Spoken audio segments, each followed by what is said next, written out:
Instead of one chief minister, Goa will be ruled by 3 chief ministers. That is the arrangement made by the chief minister who has left Goa for his treatment. We wish him all the best in getting necessary medical aid. But he has deserted Goa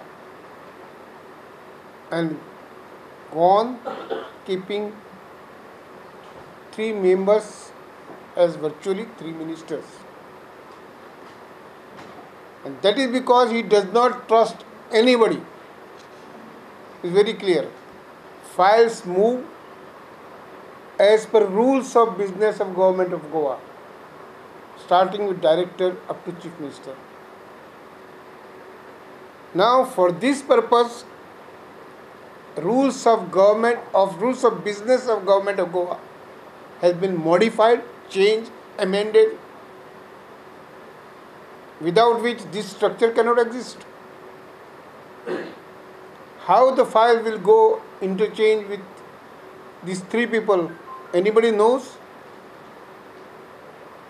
So therefore, this is a fraud on the administration. If government want to do video conferencing for disposal of files, who will sign those files for the purpose of understanding a matter, understanding a view? But disposal of serious matters, files, etc., video conferencing is no solution. Files up to 50 lakhs will be disposed of by the minister themselves, and files up to 5 crores by these 3 musketeers, shall I call them?